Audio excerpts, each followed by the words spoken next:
This is the city of Boston, a very dynamic, green, and historic place. But moving around the city can be bad. Like, really bad. You can drive, but gas is expensive, parking is impossible, and if you find a spot, it will cost you an arm and a leg. Biking is good, but flat tires, thieves, and some aggressive drivers make it hard. The T is old and noisy, but it takes you everywhere, and you can make new friends. Or maybe not. Transportation network companies, also known as TNC, like Uber or Lyft, are fast, but also so expensive. And there are bike shares, like Hubway. But which of all of these is the most effective for traveling in the city? So, we called our friend Jess, and asked her to time her daily commute from her place in Oak Square to her job in downtown Crossing, driving her car, taking a TNC, riding Hubway, and riding her personal bike. And we compared them by comfort, cost, ease of use, and speed on a scale of satisfaction from 1 to 10, 1 being awful and 10 being awesome.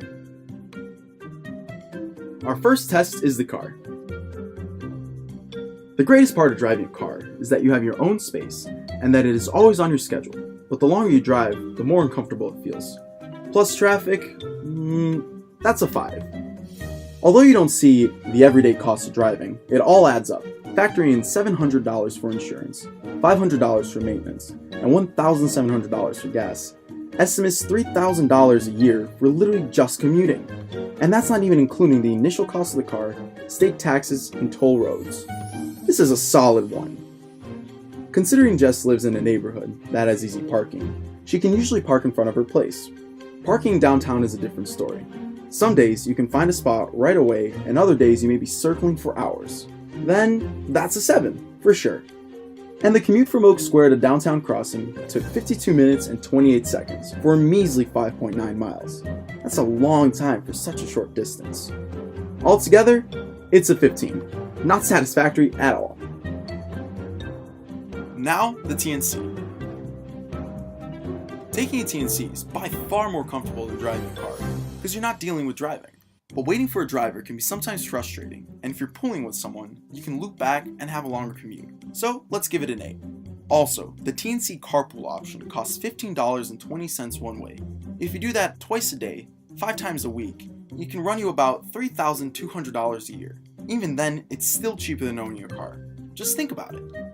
Having a car pick you up and drop you off the door to door is pretty cool, but at the same time, you still have to share the car with other people that you don't know, and that are probably not having such a good day.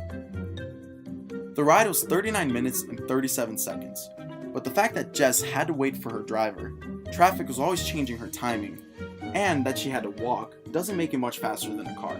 And with that, we get a not so good enough 22. Here is Hubway. It's actually more comfortable than your personal bike.